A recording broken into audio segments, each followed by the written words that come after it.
Hello, thank you for joining us today. Thanks to everyone for tuning in. This is Insightful Leader Live. I'm Jess Love, Editor-in-Chief of Kellogg Insight, host of our podcast, The Insightful Leader. Next month, we're going to be talking to Professor Victoria Medvec. She's going to be discussing how to negotiate without fear. Today, David Schonthal and Loran Nordgren on innovation, even in the face of a lot of resistance. Before we get started, some housekeeping. Right now, folks are using the chat function to tell us where you're from. Keep doing it. We are going to keep that chat functionality up for the first half of the session. That's a little bit different. So you can chime in with answers to prompts from our presenters. If you have questions, please use the Q&A box. We're going to be grabbing questions from that box for the second half of today's session. Closed captioning is available. Access it via the live transcript at the bottom right-hand corner of the screen. And this event will be recorded. Everyone who registers will get a link to a video of this presentation. Without further ado, how do you get people to say yes to innovation? It turns out selling your ideas is actually only half the battle. You also have to confront the forces that undermine change. That's the subject of a forthcoming book by David Schonthal and Loran Nordgren. And today I'm thrilled we have them here to tell us all about these forces. David Schonthal is a clinical professor of innovation and entrepreneurship at Kellogg. Outside of Kellogg, David is a senior director at IDEO, a global innovation and design consultancy. He serves as operating partner at Seven Wire Ventures, an early stage healthcare investment fund. And he's a global advisor at D4V, a Tokyo-based venture capital fund.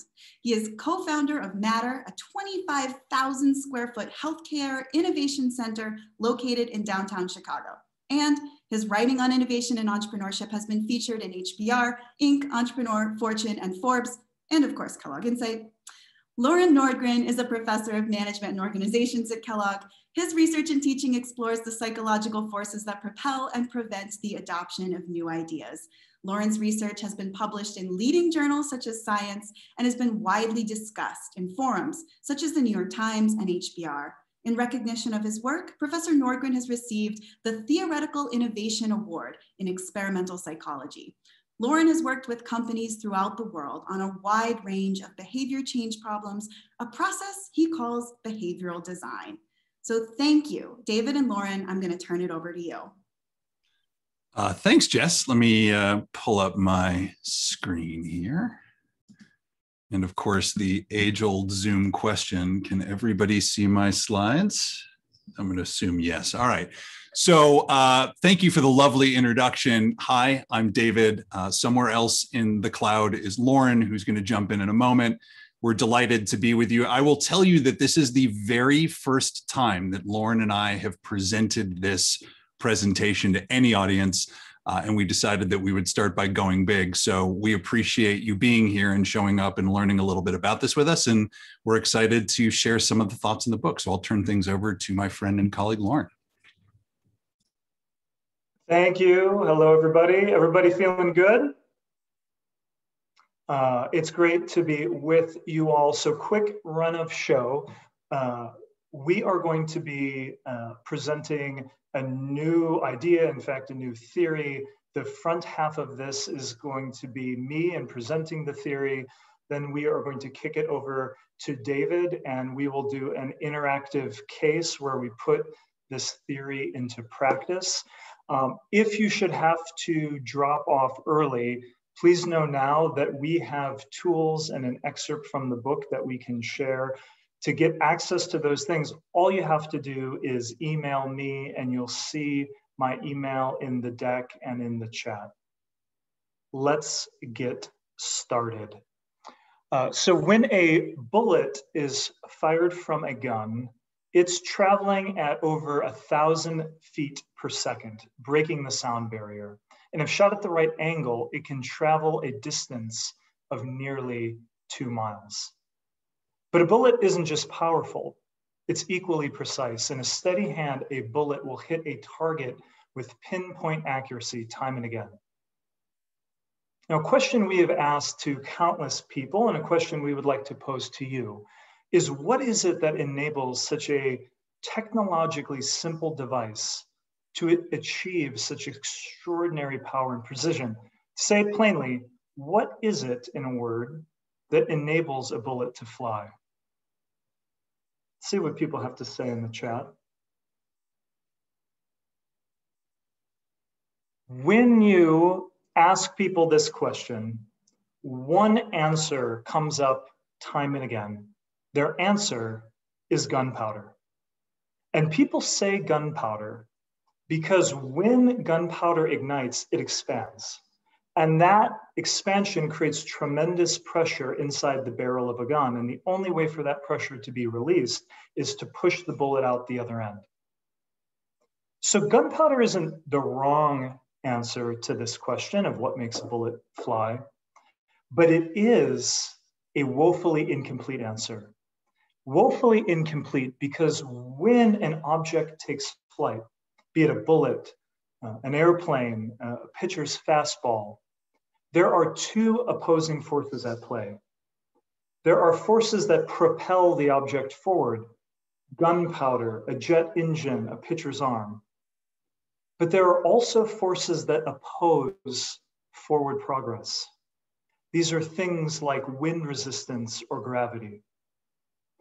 For a bullet, the principal obstacle is wind resistance or drag. It's the principal obstacle because the faster an object moves, the more resistance it encounters.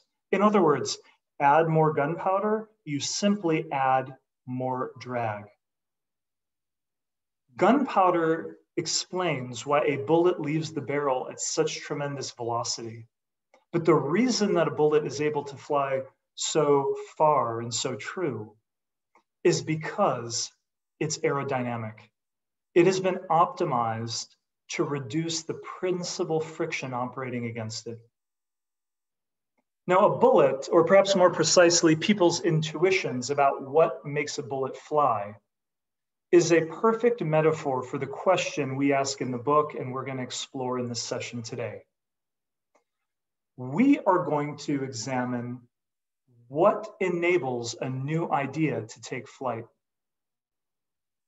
Whether it's a new product, a new change initiative, a new social movement, what are the features and forces that determine whether it successfully launches? When we launch a new idea, there are two opposing forces at play. There are forces that propel an idea forward. We refer to these forces as fuel. Fuel is anything that heightens the appeal of an idea. Adding a new feature to a product is fuel. An emotional appeal or incentive to use the product or engage in change is fuel. Adding some sizzle to the messaging to heighten allure, all of that is fuel. The job of fuel is to ignite our desire for change. But there are also forces that oppose change. We refer to these forces as friction. And much like drag, they're not easy to see, but they are there operating against change. Friction represents drag on innovation. The big picture idea of the book and this presentation is this. We all operate on a deep assumption. In fact, it's a belief that's so deeply ingrained, we rarely question it or even see it in operation.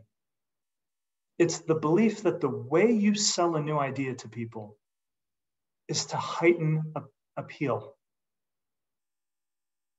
We instinctively believe that the way to get people to say yes to ideas is to add value, to use fuel. And we believe that when people reject our ideas, it's because fuel was insufficient. This habit of the mind is something we refer to as having a fuel-based mindset or thinking in fuel. In our fixation on fuel, we often neglect the other side of the equation, the friction that opposes change. Now, ignoring frictions when pursuing ideas would be like building an airplane and caring only about engines and not aerodynamics. This is precisely what innovators do when they try and get their ideas off the ground. No wonder then why so few of these ideas take flight. Now, you might be curious as to why we think in fuel. What's the basis for our fuel-based mindset? Fuel is the default because we see or explain behavior in terms of internal forces, character, motivation, and intent, and we tend to minimize situational forces. The classic example here is the angry driver. If you're driving down the highway and someone speeds past you and cuts you off and is sort of changing lanes erratically, the most salient thought is that this driver is a jerk. What we don't consider is that maybe this driver has a full bladder. Now, this attributional style perfectly maps onto fuel. Let's imagine people aren't picking up, they're not embracing your new product, your new change initiative.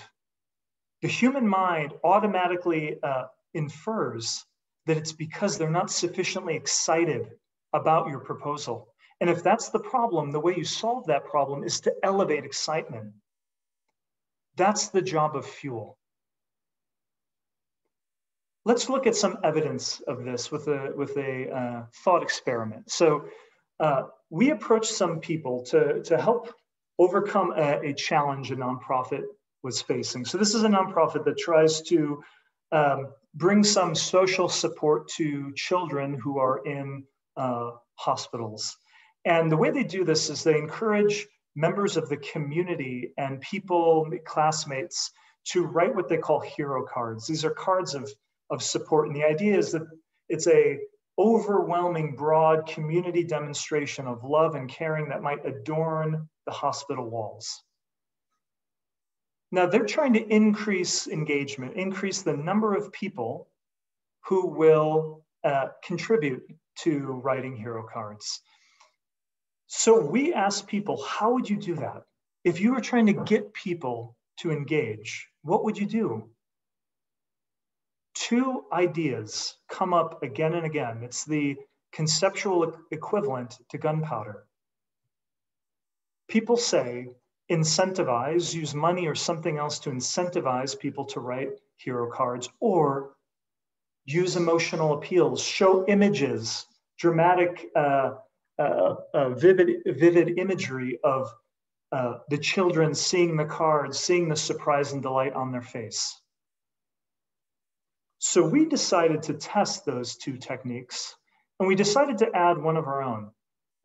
We also gave people templates that showed people what it might look like to write a hero card, both making it easier to do and removing some of the uncertainty and anxiety over perhaps writing the wrong thing. Turns out the first two tactics did next to nothing. In fact, the incentive, if anything, backfired. The template approach increased engagement by nearly 60%. In other words, precisely the thing that no one thought about was the thing that was most effective at creating change. This little example reveals the benefits of shifting our mindset from fuel to friction.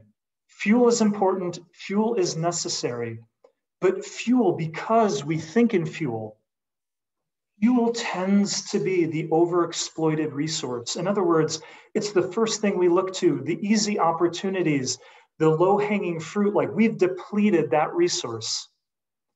Because we have a blind spot, we don't think in terms of friction. If we can cast a light on friction, often here is where the big opportunities for creating value reside. Now, when you think about a new idea, whether it's a product, whether it's a new initiative, whether it is a new social change, any new idea or innovation has 4 basic dimensions. This is sort of, if you will, the anatomy of an idea. And each dimension has a corresponding friction. So any new idea can be evaluated in terms of the degree of change it represents. In other words, is your new idea a radical new proposal? Or is it a slight tweak on what's come before?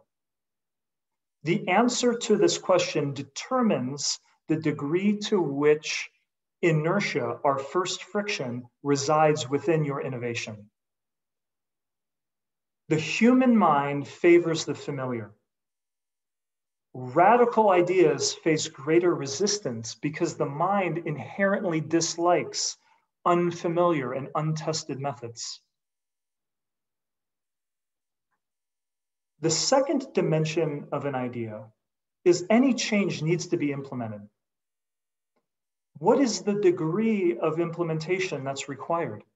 Does it require people learning radically new techniques, unlearning new skills, attending seminars, etc., or is it a simple tweak?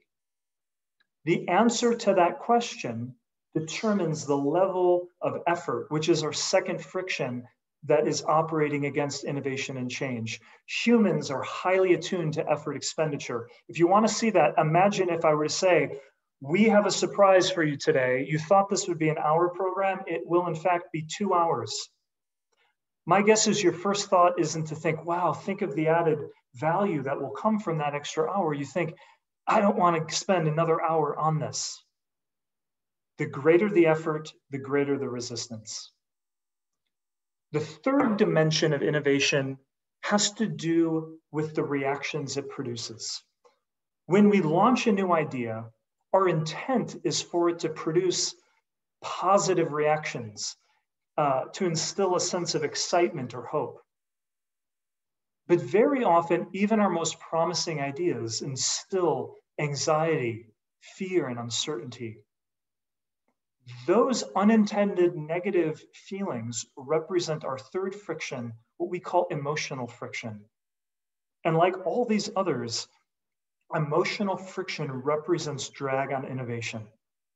Finally, our fourth friction relates to the relationship between the innovator and the audience.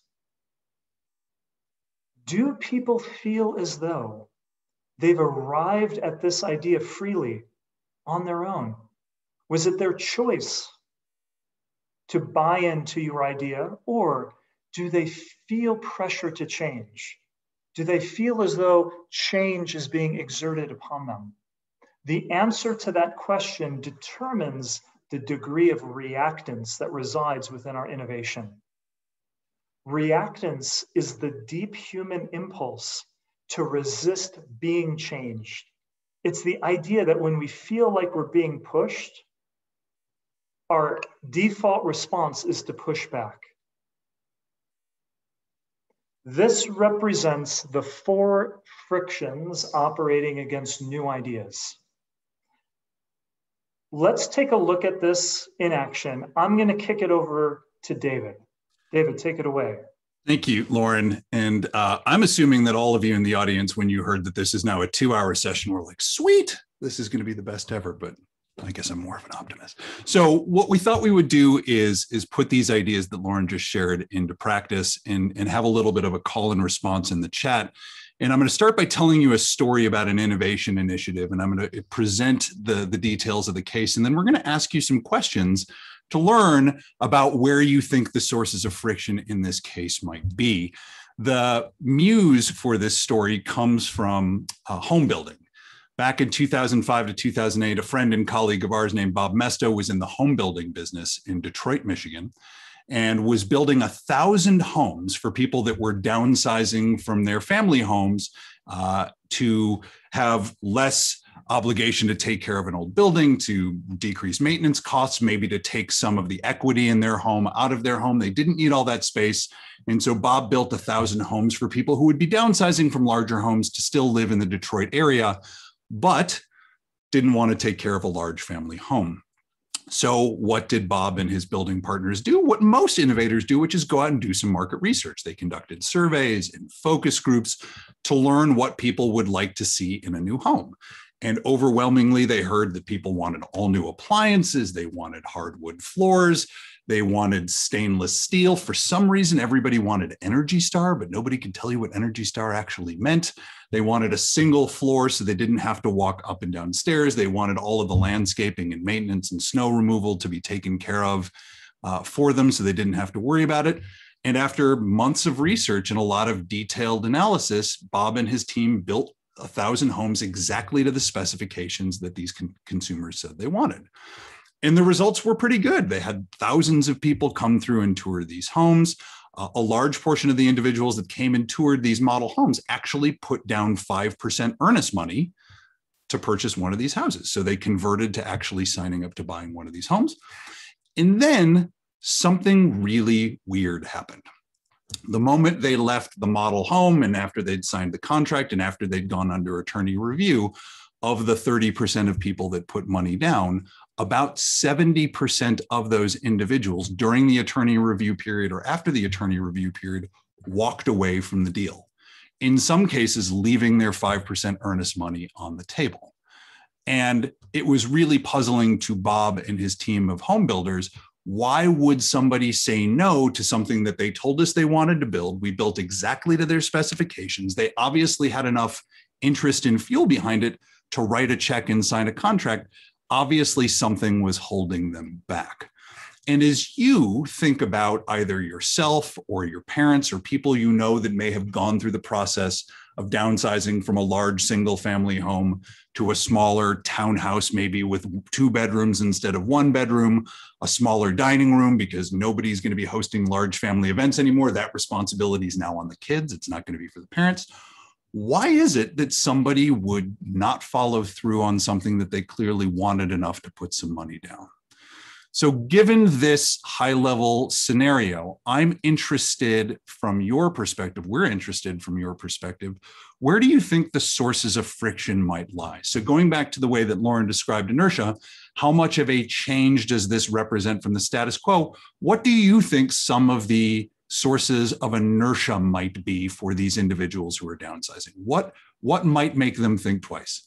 Getting rid of their stuff is overwhelming. Their needs have changed, selling their old furniture, different neighbors, different neighborhoods. I'm watching the chat, packing, being empty nesters, the effort of moving, location. I mean, these are all absolutely right. Your parents or your friends have lived in this neighborhood for sometimes decades. They know their neighbors, they know their way around, they know their way to the grocery store, they know their way to their doctor's office. Despite the fact that maybe the old home is an imperfect solution for their future needs, there's still a lot about the old home that's familiar, and that familiarity has a substantial anchor to them in the form of inertia. Let's flip gears for a moment and think about this. And some of you are already throwing this in the chat, so I like that you're a step ahead. What is the cost of implementation? What is the effort involved in doing this? I saw the amount of hassle it takes to move, to pack things up, to move across town, to store their old stuff, to make decisions about what they're going to keep and what they're going to get rid of. These are all absolutely right. Somebody put in the cost and effort associated with getting their own home ready to sell. So maybe painting or repairing things that they want to make sure their home looks like it's in great shape. So these are all great. You're already tipping into emotion, so I'm going to go where you're going. Sources of emotional friction, it sounds like emotional attachment, fear of change. Too much effort in downsizing is another effort one. The fact that their old home has a bunch of memories attached to it, and getting rid of moving away from those memories is a big challenge. All of these are right. In fact, particularly appropriate for memories, there was one thing that came up in research as you read through the research transcripts following this experiment about why people abandon these homes or abandon this contract. One thing that kept coming up over and over again in these interviews was something that went a little like this. You know, Jess and Loran were thinking about moving. They were thinking about downsizing. They put down a contract. They found a condo they really liked. They went home and they started trying to pack things up. And, they just couldn't figure out what to do with all their old stuff. In particular, what were they going to do with the dining room table? And then Jess's cousin Lucy said she would take the dining room table, which gave Jess a great feeling. And all of a sudden, she and Loran decided to move. And over again, some story about the dining room table would come up. So-and-so took the dining room table, and then we decided to move. What does the dining room table symbolize to your family and friends? Exactly. Family, friends, family memories, tradition, holidays. The dining room table is a talisman. It is an artifact that embodies all of this good family memory. Are you going to give that thing to Goodwill? Are you going to throw it in the alley and wait for somebody to come and grab it? Probably not. You are going to wait until that emotional artifact finds another good home, which gives you a little bit of that freedom to move out of your house and move into the new house. And then finally, what might some reactants be? Where might your parents or your friends or yourself feel a little bit pressured to change? Kids is a big one. Mom, Dad, why are you taking care of this house all by yourself? Why not downsize? Why not take some of the money out of your home? You've got a bunch of home equity lined up. Why don't you go have some fun, travel with the cash in the home? Friends are doing it. All sorts of other things. Age, maybe they don't feel old, but everybody's telling them they're old and that they should be considering a single floor condo instead of a multi-story home. All of these are absolutely sources of reactants. You are clearly picking this up. So if we focus on a couple of these in particular, there's a framework that we've developed called a friction report. And if you were to post some of these ideas onto a friction report, obviously years of belonging, all of the memories, all of the things they have in the home, these symbolize that inertia that you pointed out, the hassle of moving, the effort of moving and staging their home and making those repairs are huge sources of effort-related friction. The dining room table, quote unquote, and all of the artifacts and memories and emotional value that is tied up in that old home is a source of emotional friction. So in light of this analysis that you have just done, Loran and I are curious. What would you do if you're the home builder? What would you do to make it easier for people to transition? You could rely on things like fuel. You could try to drop the price. You could try to add a little bit of sizzle and extra notoriety. What could you do? Let's step through these things one by one. If you were trying to focus on reducing inertia and effort, what might you do? Roll in moving. So offer moving services, offer storage services, create a bigger dining room in the new place to accommodate the dining room table. Offer a checklist of services. These are exactly the right things. So if you're trying to address the issue of years of belongings, hassle of moving and staging the home, what could you do? You could absolutely throw in moving services into the cost of the home, make it easier for people to transition from their old life to their new life. When it comes to not deciding what they want to get rid of or not having to be forced to decide what to get rid of, you could throw in a couple years of free self-storage included in the price of the home. So, don't make these decisions now. Why don't you settle into the new place and figure out what you want to keep later? And when it comes to getting your home ready to sell, to make it easier for you to do this transition, we've got a bunch of painters and electricians that have helped us build these homes that have some downtime. Why don't we send a few of them over to your house to give your house a coat of paint and to clean up some of these open-ended items that will actually improve the quality of your home for sale? All of these initiatives were actually implemented by the builder, and they were all designed to minimize effort and inertia. Now, you may say, well, David and Loran, this is clearly going to add cost and it's going to reduce the margin for the home builder, which is true. except for what this home builder decided to do was not to spend $5,000 on helping people move in self-storage and then to have that come off their bottom line. What they wound up doing was including these services and actually raising the cost of the condos by $15,000. So an additional $10,000 in profit above and beyond the cost of goods for performing these services. And even with raising the cost of the condos by $15,000, sales increased by 22%. Because the value they were providing people extended beyond the services themselves and more to the progress that these individuals were trying to make, which is help make it easier for me to transition from my old life to my new life. When it came to emotion, the dining room table, how might we help somebody actually address this problem? I've already noticed a bunch of this in the chat. Some of you said, help them find a home for the dining room table. The best answer that I saw in the chat, which was my favorite, was actually make the dining room in the new home bigger. Don't forget, they built 1,000 of these homes and they built it to specifications. And the specification said, we don't want a huge dining room because we're no longer hosting family events. We want a dining room that's maybe big enough for 6 people, but it's somebody else's responsibility to have Passover and Christmas and New Year's and other things. So the consumers said, we want a small dining room, and they did exactly what the consumers wanted. And then this issue of the dining room table came up. So you could help them find a home for the dining room table.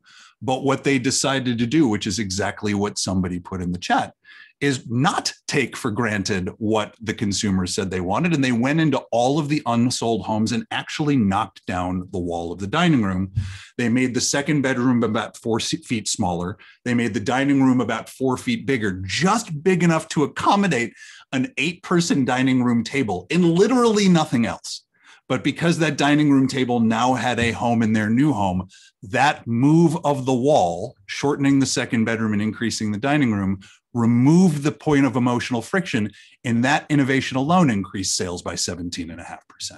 So again, adjusting your idea to address the emotional obstacles that stand in its way is a hugely valuable way to approach innovation. So as Loran mentioned, the big idea here is really this, and I'm sure you're all cluing into it already, that removing friction is often more powerful than increasing fuel. Our instincts tell us that in order to get somebody to adopt a new idea, heightening the appeal of the idea is the way to do it. But what's more important is often removing the friction that stands in the way of the thing they already want to do. People obviously had interest in the fuel of these homes because they showed up to tour them. They put money down. It was the friction that stood in the way. The other really important thing to mention here too is this. What business do you think this home builder is in? And I'm interested to see this in the chat. What business is this home builder really in? Sales, transitions. That's the one I like. They're not in the sales business. They're not in the home building business. They're not in the condo building business. They are in the life transitions business.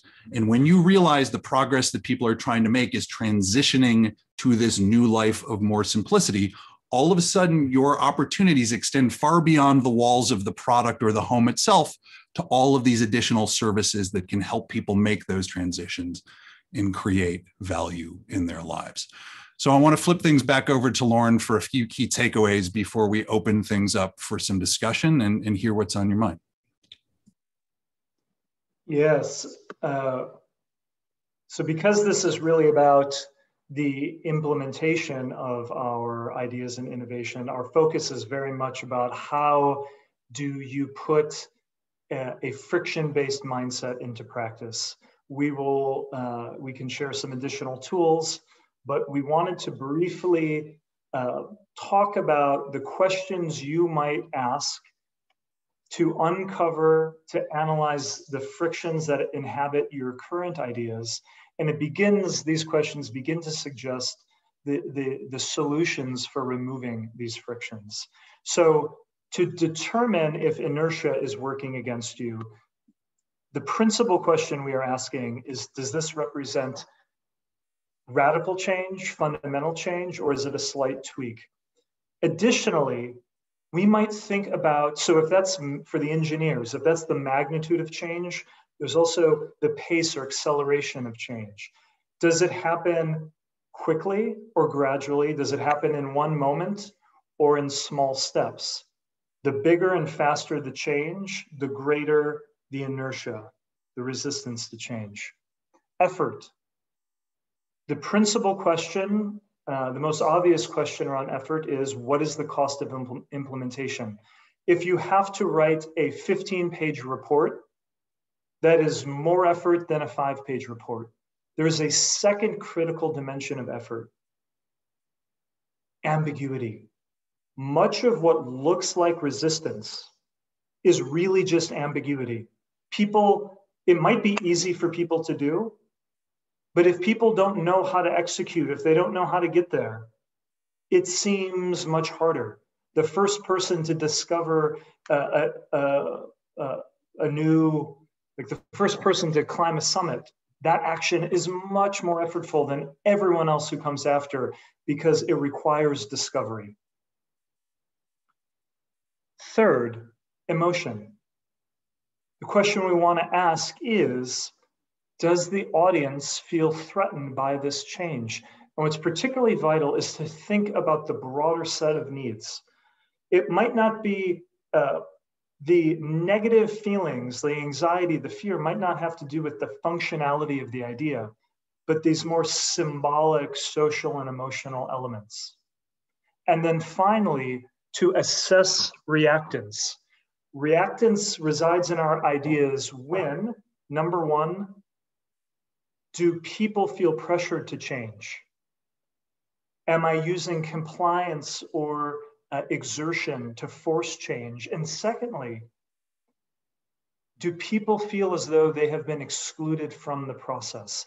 Often the innovator's bad habit is to see the problem, identify the solution alone, hold this idea, keep it private until the moment it is unveiled. That's when reactance is often greatest.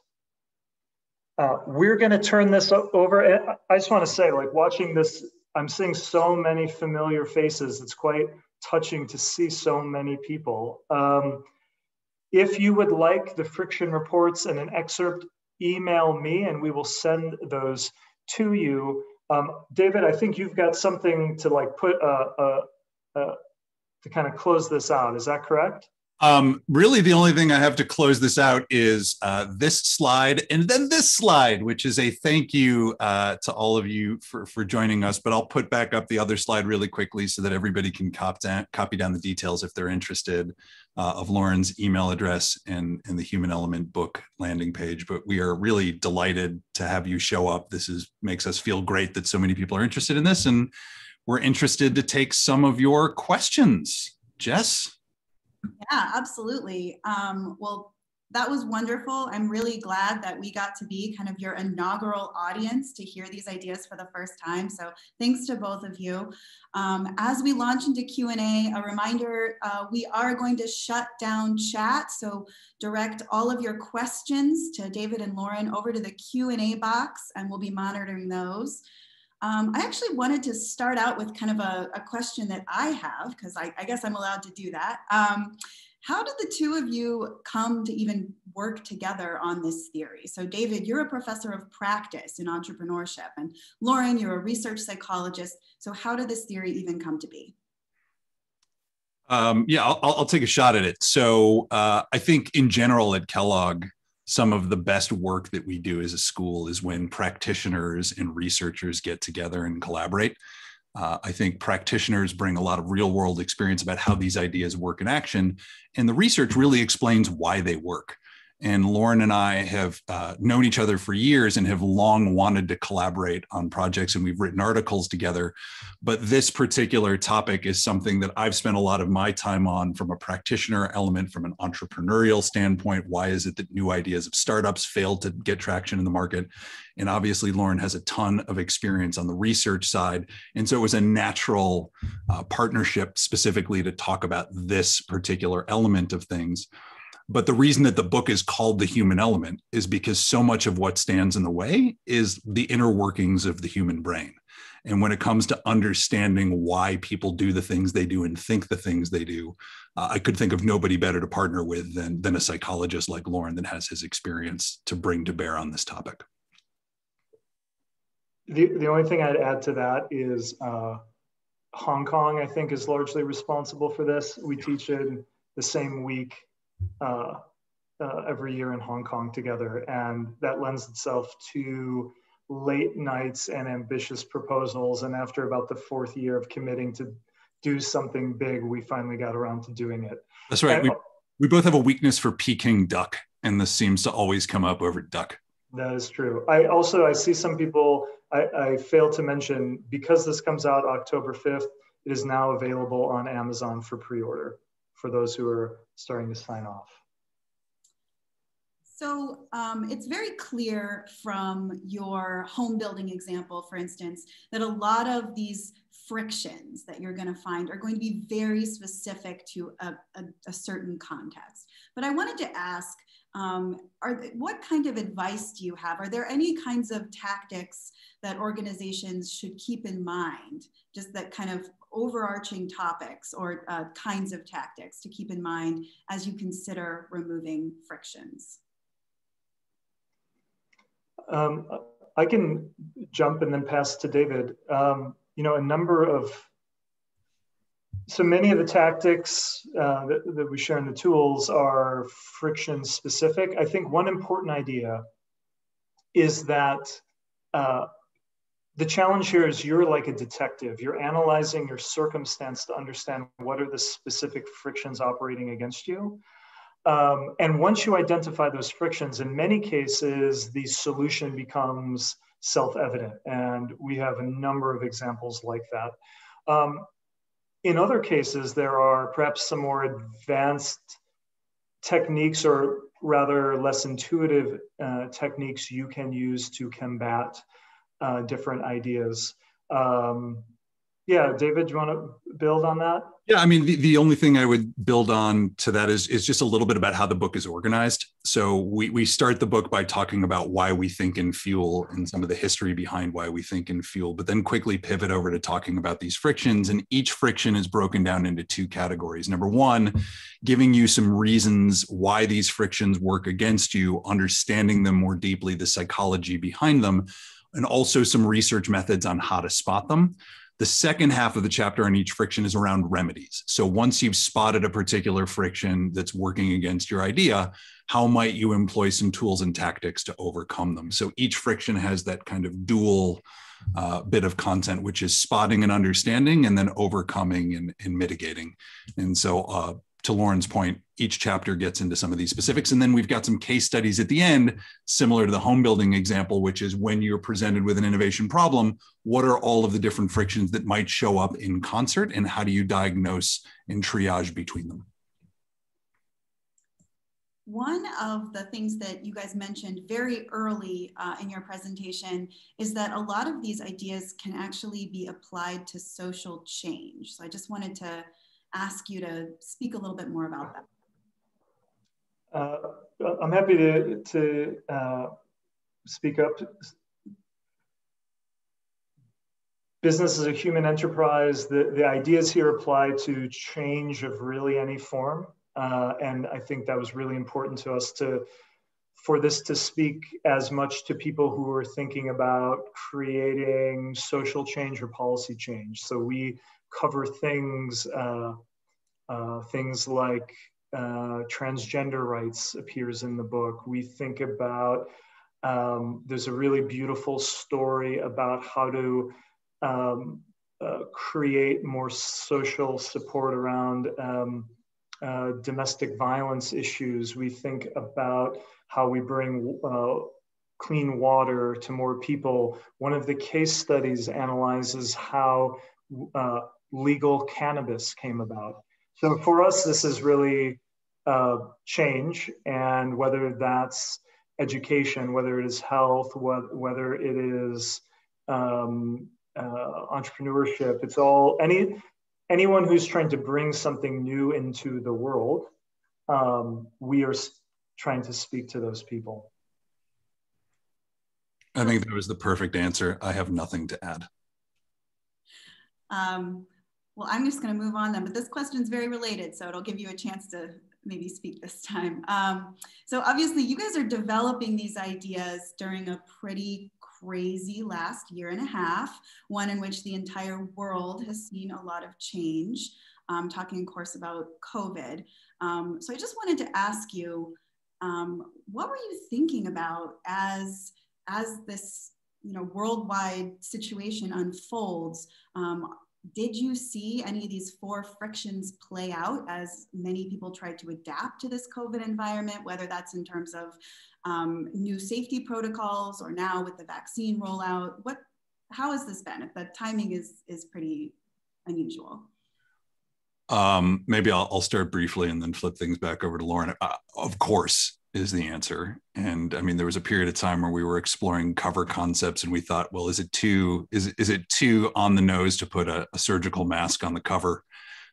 Because obviously with social distancing and mask wearing and immunizations, all of these topics are very relevant at this particular moment. And we genuinely feel that the things that are holding people back from doing things that are to some extent common sense are exactly these things: familiarity, inertia, reactance, and emotion. And I think that if you put these social issues that we're dealing with right now through the lens of friction theory, you will also see how these different frictions light up for all of these issues, whether it's social change, whether it's issues around race and culture. It applies fairly universally, and it's impossible for us not to be thinking about this stuff as we wrote the book. And you'll see some of that referenced throughout the text because it's too relevant to ignore. So we've had a lot of audience questions about asking for kind of more specifics on how your framework could be used by an employer to get employees to embrace a new idea or organizational change.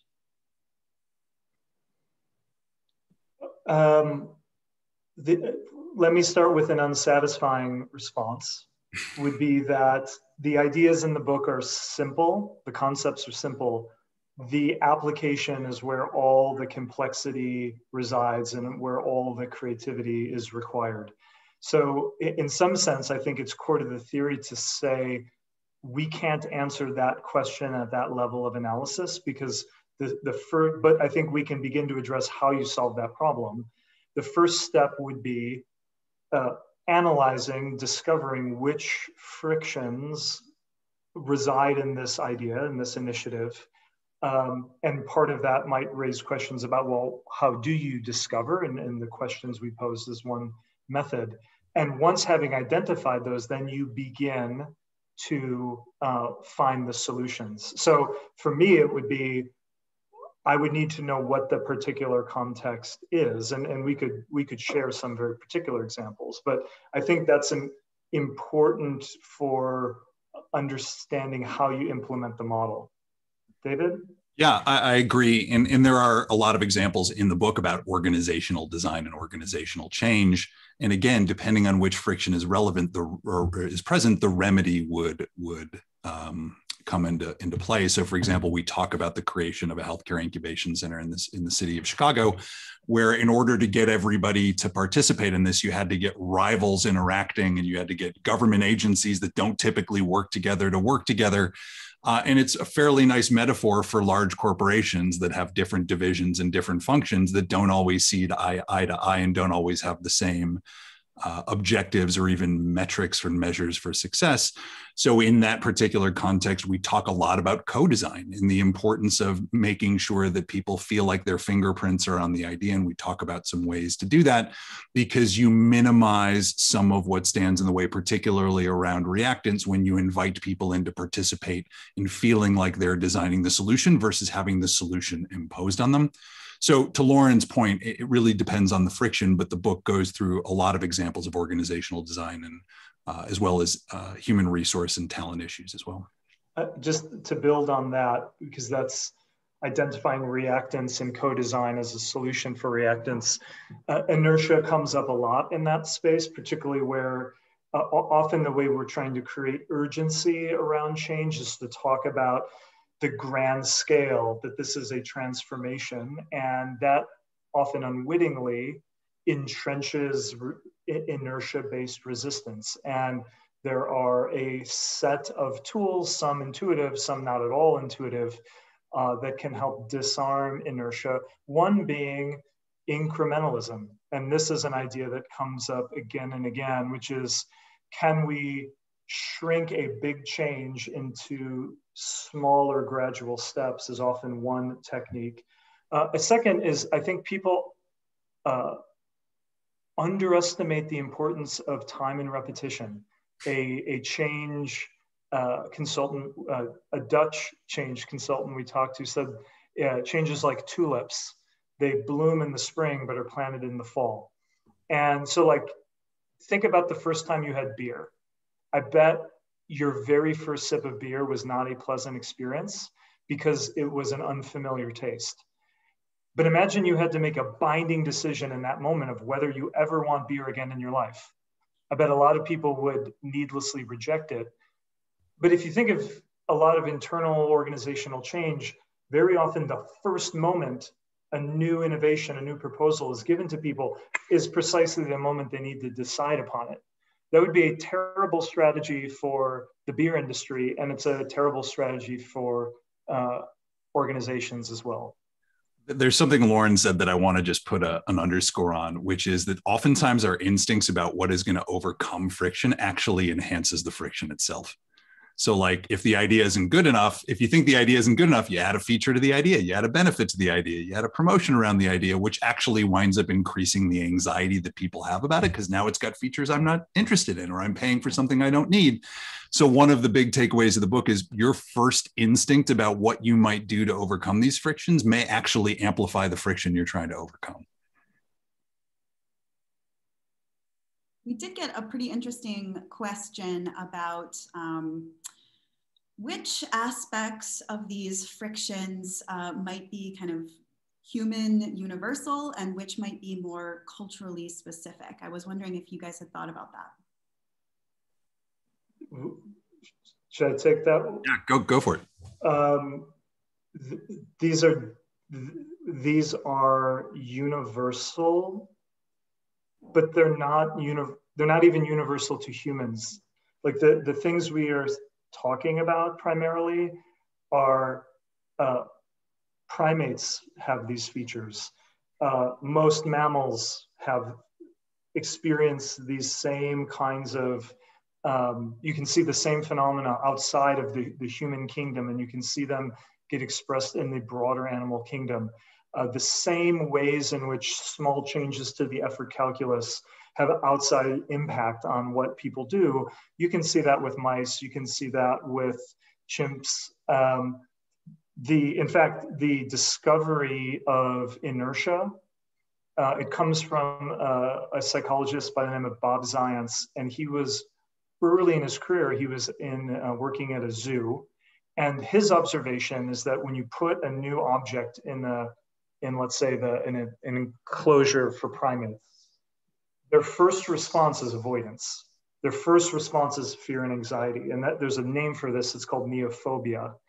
And then slowly over time, this once fearful object now becomes their favorite new point of distraction. And he began these very early studies to see, do humans have this very same feature? We call it inertia. Some people call it the familiarity effect or status quo. But when we think about these elements, these are universal principles that operate within humans and often beyond. And that is why he won the Theoretical Innovation Award. I will also say too that we do try to include a bunch of examples from multiple cultures in the book. And while these principles are fairly universal, there are circumstantial frictions that occur based on cultural norms, and where the United States might not find resistance to a certain idea, certainly in the Middle East they might. So we try to invoke as many of those examples to show how different contexts make a difference. We're still getting a lot of questions come in about how exactly you identify these frictions. I know it's probably the hardest thing to just answer, but you mentioned co-design as a way of kind of getting people to really open up and trust you and kind of get below that kind of surface level. This is what I say I want. This is what I say is bothering me. Are there any other tips that you have? What role does trust play in really identifying those frictions? Yeah, maybe I'll take this and then flip it over to Loran. So first of all, interestingly enough, just starting to look at the world through the lens of friction, you will start to notice things like this afternoon that you weren't noticing before. Instead of thinking about fuel as the only tools that you should be drawing on, even just starting to think about friction as a force working against you will be enormously helpful. Depending on which friction we're talking about, some of the frictions are easier to spot than others. So spotting frictions around effort tends to be easier than spotting frictions around reactance. And so each different friction has a different set of discovery techniques attached to it. The most difficult is probably emotion, because people don't always wear their authentic emotions on their sleeve. Like they're not going to say, this idea intimidates me because I'm worried about my job security. It makes me feel a little insecure about my level of education. Those are things that you have to pull out of them. And so we talk about some techniques for how to interview people and how to get to the why underneath the what. And really it's particular to each different friction. But what we would say is that being able to identify where frictions might play and learning how to get to the why underneath the symptoms. Often what we see are the symptoms of friction, not the causes of friction. And so in general, most of our techniques are around giving you some tips on how to probe a little bit deeper to find out what's causing the problem, not just the symptoms of the problem itself. That is what I really learned from working with David on this project is these kinds of ethnographic tools and procedures for getting to the stuff beneath the surface. Now, it's also the case that many of these, the moment you start to see them, and you could see that in the chat, like as David was presenting that, lots of these ideas were now, you were immediately connecting the dots once you simply shifted your perspective. But it is also the case, and it's why many of the stories are like puzzles, because what people are fighting against isn't intuitive. And until you dig into this, you don't really understand it. And David's got such expertise in that. It was really interesting to develop some of those skills. Well, we are really short on time. I'm going to ask one final question to either whoever wants to take it. Is there a personal experience where you used this new way of thinking about change to actually change things? Or is that maybe something you don't want to share publicly?